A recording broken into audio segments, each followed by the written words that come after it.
All right, welcome back to the interview room here at Rocket Arena. We appreciate your coverage of the opening rounds of the NCAA tournament.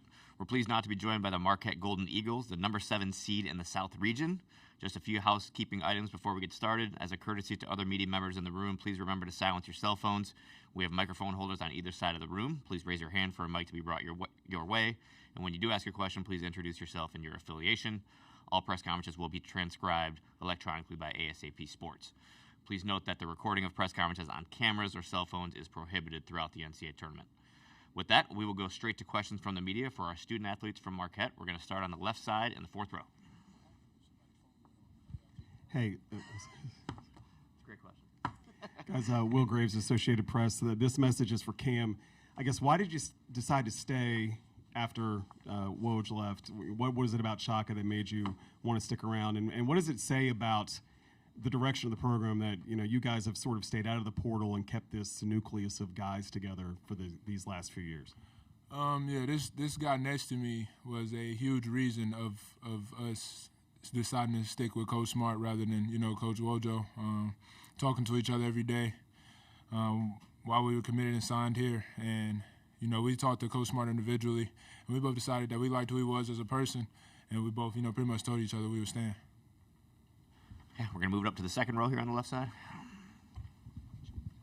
Ben Steele, Milwaukee Journal-Sentinel. Stevie, I'm sure you've seen a lot of film of Donovan Dent over the last couple of days. What stood out to you, or what have the coaches told you about the best ways to slow him down? I think, obviously the biggest thing that just stood out is how he's a really good player. You can see that on film. You can see that by the stats. So, we're just excited for the challenge, that we have in front of us to guard him, 5 guys, whoever, gets switched on to him, whoever starts on him. And, it's just an exciting challenge we're preparing for, watching film, and, have prepared for all year going against good players as well. We'll move it to the middle here in the front row. Travis Nelson, Willoughby News Herald. Obviously, guys, the last 2 years you've been 2 seed. Now here you are as 7. What do you think? Is there a difference between that, or just what do you think the mindset is? Maybe is just different as a team this year overall than the last year's groups? David, why don't you take that one? No, we kind of take the approach that seeds don't matter. As we've seen, teams we've played, teams we've lost to, seeds really don't matter. Anybody else want to add to that?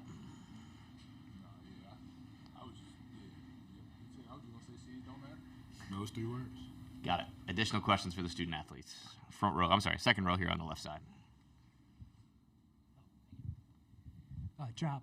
A lot of these NCAA tournament games come down to free throws at the end. You had some big ones last year against Colorado. What do you think goes into hitting those clutch free throws? Just being confident. Like you said, a lot of the games comes down to that. A lot of good teams. And I think we made a big emphasis on not only the late game shots that we determine as clutch, but earlier in the game, making it all our free throws.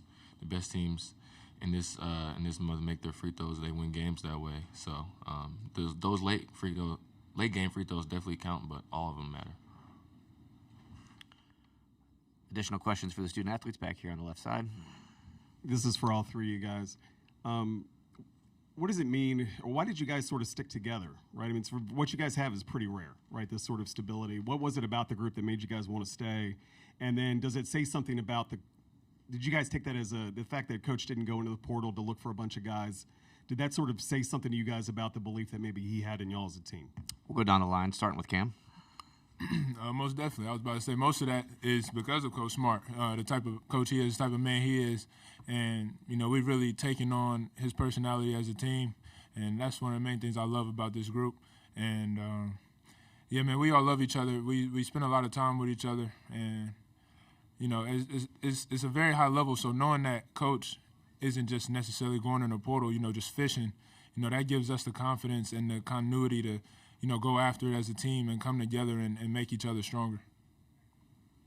Yeah, for me, when I think about that, I feel like, one, to answer the first question, I feel like it would be impossible to tell, like, anybody, like coaches, teammates, each other, like we're going to a different school just because, like, of the relationship we have, how much we've been through together, how much we helped each other get through. So, that just seems impossible. And then, just Coach, trusting us, gives us confidence and makes us want to go out there and prove him right, really, because, obviously, if we don't win, if we lose games, media's gonna, say something about how he should have went in the portal, how he should have done this, how he should have done that, how we should have done this, how we should have done that.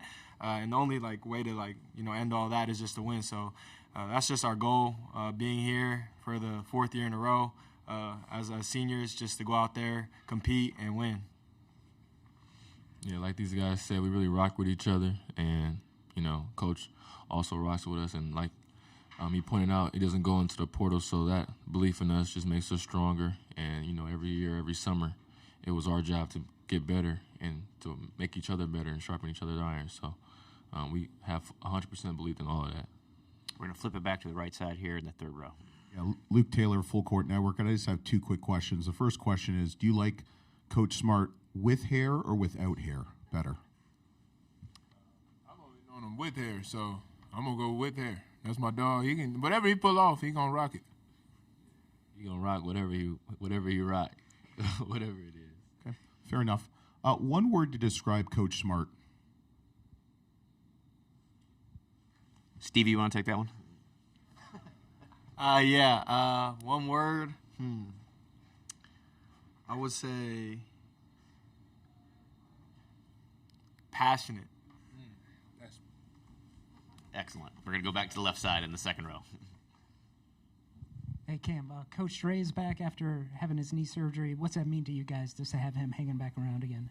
Man, it's great just to have his spirit, man, his spirit around. And even when he was watching the games at home, he was calling Coach at halftime, telling us what he see and talking to us. It's great to, have him out there and, to know he's in some pain and to see, he wants to be here with us. It means a lot, and it kind of shows the people we have in this program. Directly behind in the 3rd row. Kaylin Wright, Marquette Wire. Stevie, New Mexico plays at a pretty fast pace, so I guess how do you think the way that you guys play defensively can kind of counteract them in transition? I think, defense transition has been an emphasis for us all year, so I think we had a lot of good practice for it going against, teams like Xavier who like to push the ball, and, other teams we played throughout the year that get the ball up the court. But obviously they're unique to them, New Mexico, so they got different players, they got different personnel. So we're just trying our best to learn that. But I think, I think we don't mind. I always thought we played pretty fast. I saw some, heard some saying that, them playing fast, will throw us off. So I'm just excited for the challenge that it will provide. Additional question for these student athletes. All right, guys, we're all set. Thank you for your time.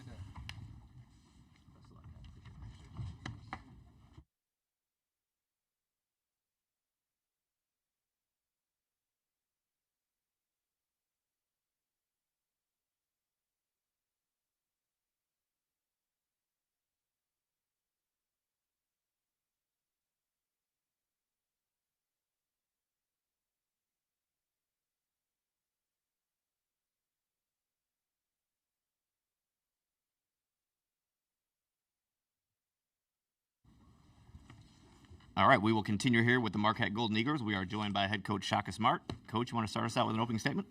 Absolutely. It's terrific to be in Cleveland. Spent 3 years of my life in Northeast Ohio. I love this area. But more importantly, I'm really excited to be here with our guys, our team.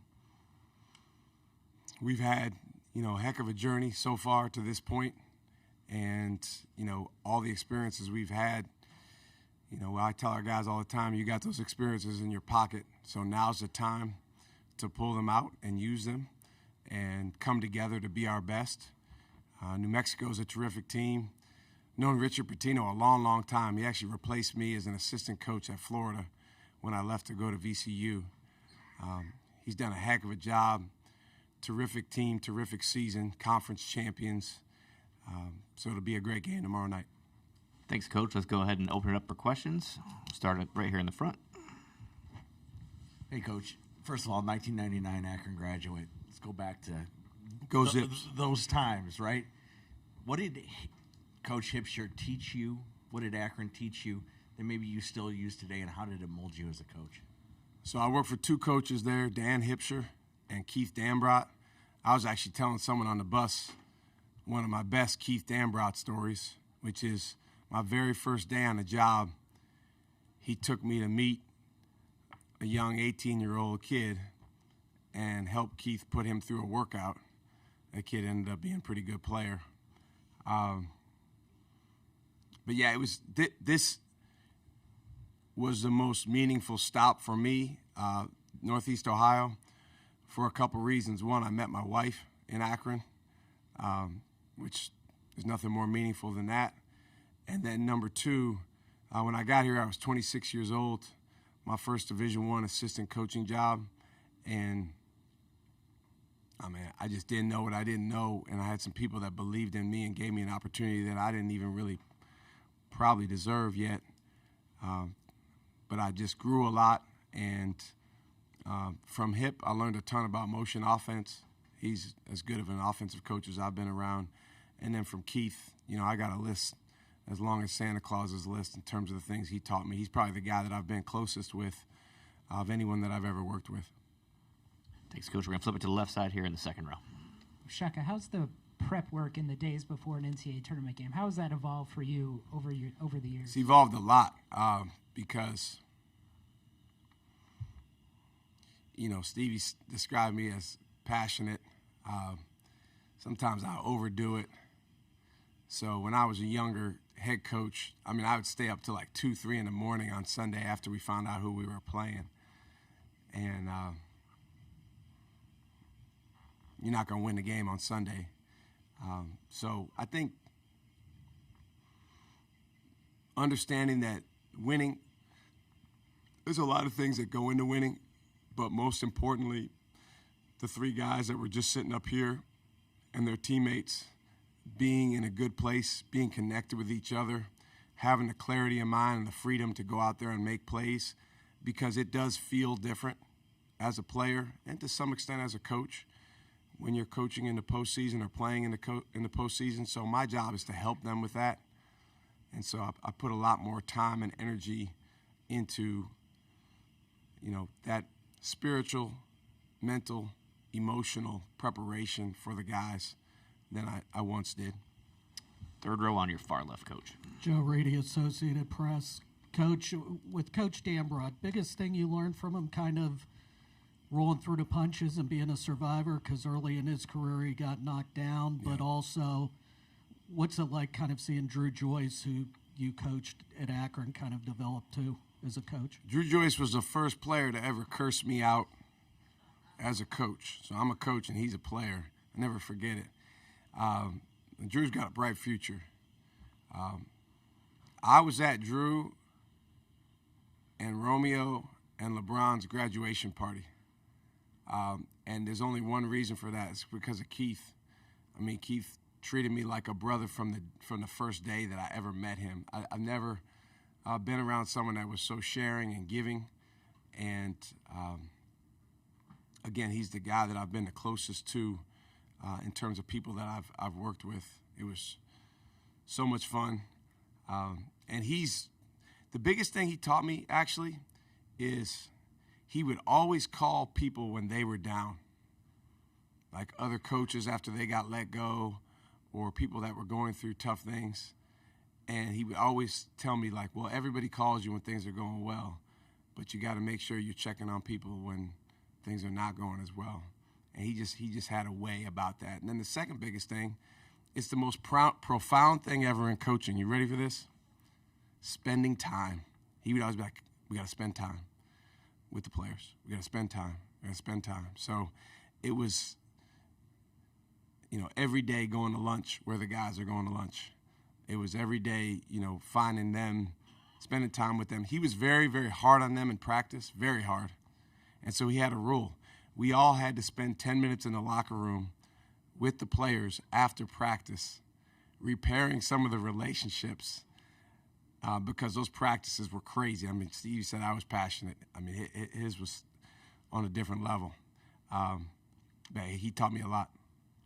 We're going to stay on the left side, Coach, fourth row back. Shaka, Will Graves with the AP. Was it a conscious decision to sort of not dabble too much in the portal the last few years, considering the group that you have? And then obviously you're going to lose, you know, a bunch of dudes. I mean, is that something that you might have to go revisit here as you head into next year? It was absolutely a conscious decision. You know, a lot of people have thoughts and want to comment on, the different way we do things and ask about it. We don't have time in this setting for me to adequately explain to you why we do what we do. So I'll give you a really short answer. We value relationships. We value growth. We value victory. And those are very basic values. I think most coaches would probably say that they care about those things. But it dawned on me several years ago, well before I got to Marquette, that a lot of us as coaches can tend to be hypocrites when we say we value something, but then our actions demonstrate something else. And so, yeah, we had a really good group of young guys my first year at Marquette that we felt like could develop into really good players. 3 of them are in the NBA right now: Omax Prosper, Oso Iguodaro, Tyler Kolek. I just got off a FaceTime call with Tyler, and he said, I can't watch these games because I'm going to start to cry. That's how much I miss it. And that's a message out there for any young players, like, this is special. And coaches too, this is special, being part of this.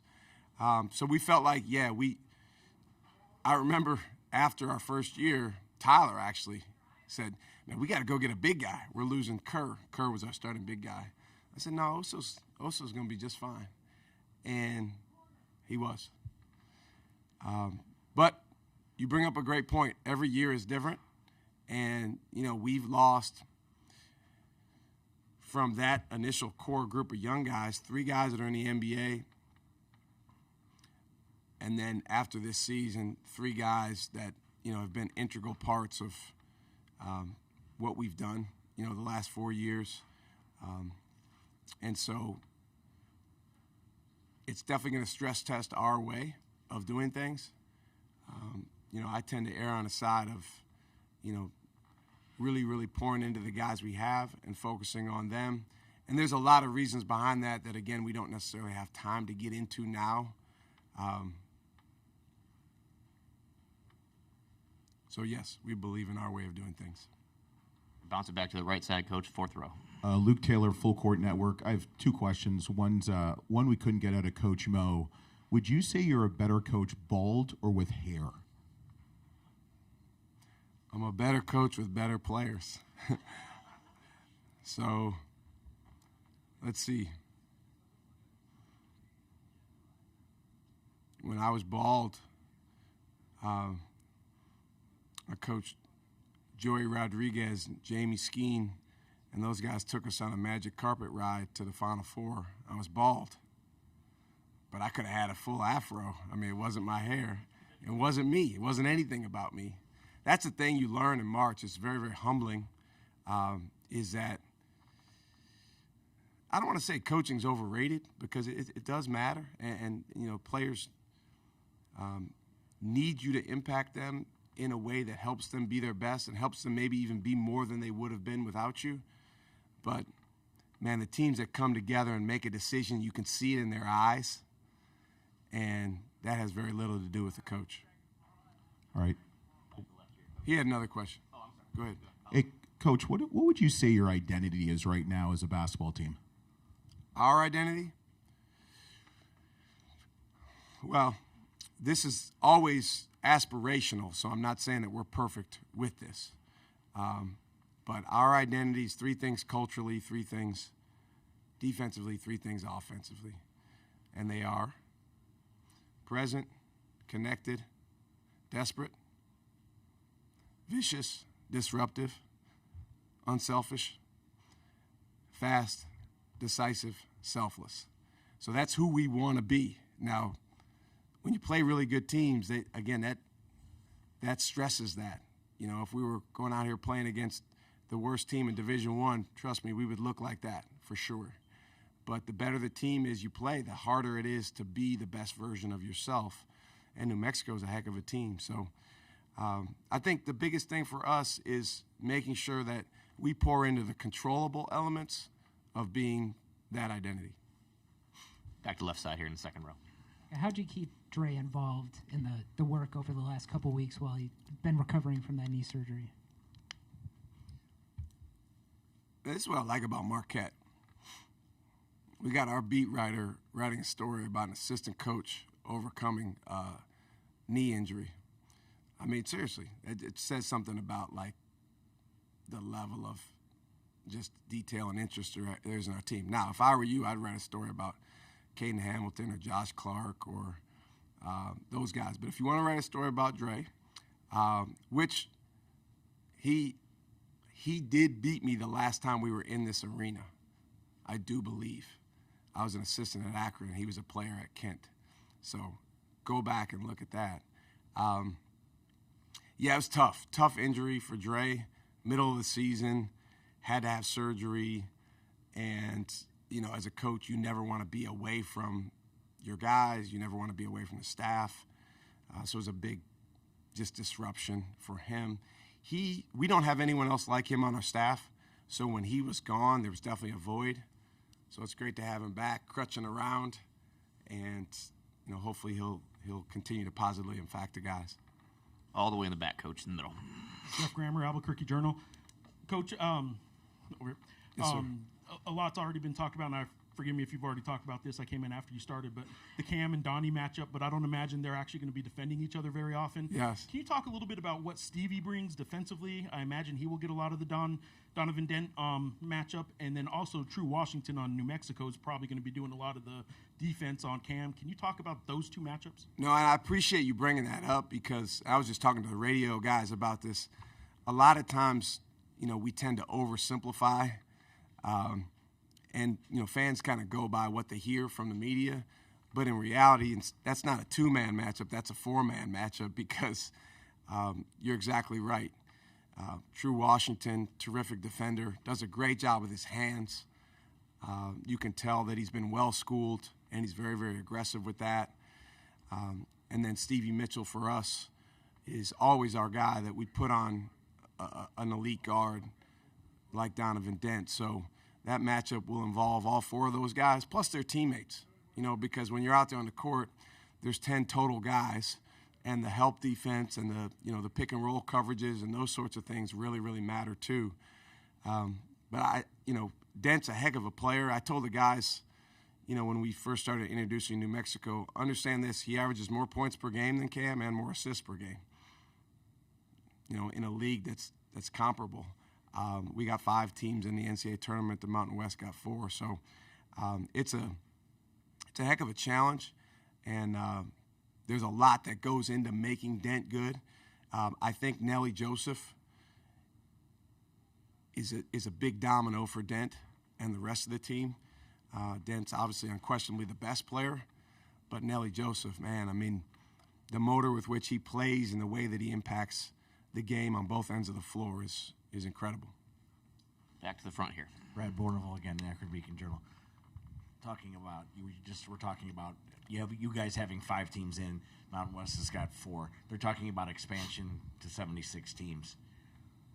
Who is it going to help the most? Do you think will it help the more mid majors getting that second, third team in, or do you think it's going to be kind of shifting back to the Power 4 conferences again as far as where the power lies? What do you think?